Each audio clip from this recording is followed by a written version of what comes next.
Et ce type d'exercice a également lieu régulièrement à la centrale nucléaire de Civaux, dans la Vienne. Son activité est d'ailleurs suivie de près par une commission locale d'information, une CLI. Elle fait le lien entre la centrale et le grand public avec pour objectif la protection des habitants et de l'environnement. Pour cela, elle effectue des mesures régulières de la radioactivité grâce à des capteurs. Bonsoir Daniel Hérault. Bonsoir, vous madame. êtes membre de la CLI Oui. de Civaux. Comment fonctionnent ces fameux capteurs ? Alors, c'est assez simple, hein, ça a été conçu exprès pour le grand public. Donc, le capteur, c'est un compteur Geiger, on le voit ici. Donc, il enregistre en fait le rayonnement radioactif ambiant. C'est un système, je ne rentrerai pas dans les détails. Et les impulsions, il va les envoyer sur une application qui est sur le téléphone portable. Cette application va enregistrer en temps réel l'ensemble du rayonnement.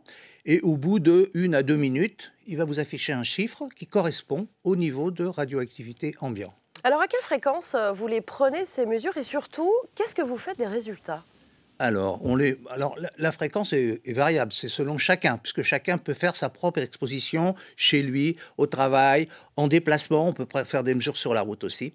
Et ces mesures, on les publie instantanément sur le site Open Radiation, ça arrive sur une carte, et donc ça contribue à l'ensemble je dirais, du travail qui est fait par tous les collaborateurs qui travaillent sur cette question-là, des gens partout en France. Alors ce site collaboratif, il intervient finalement en parallèle des contrôles officiels qui sont effectués régulièrement. C'est quoi l'objectif ? Mais l'objectif, c'est de mesurer sa propre exposition, c'est d'être un citoyen responsable et de se dire, les institutions nous fournissent des chiffres. Est-ce que ces chiffres sont valables, truqués? Vous savez, on peut imaginer, il y a tout un tas de choses actuellement. Donc, il faut du factuel.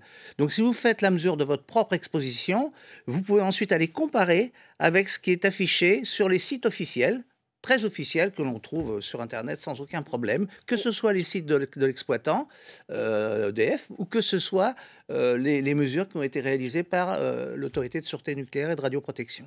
Est-ce que c'est une incitation à la vigilance alors qu'on sait que notre parc nucléaire est vieillissant aujourd'hui ? Vous avez trouvé le bon mot, c'est exactement ça, c'est la vigilance citoyenne. Je pense que les citoyens aujourd'hui doivent être responsables et acteurs dans leur propre exposition, tout simplement par rapport à la problématique du risque, le risque nucléaire qui n'est pas un risque négligeable.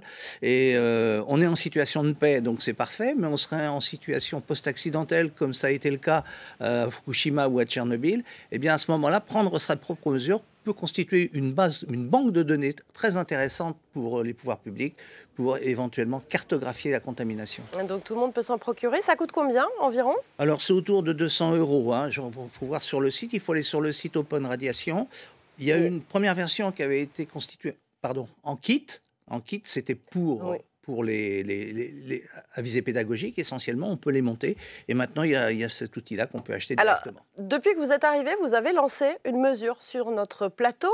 Quel en est le résultat ? Alors, le résultat, c'est qu'on a une exposition à 0,97 microsieverts.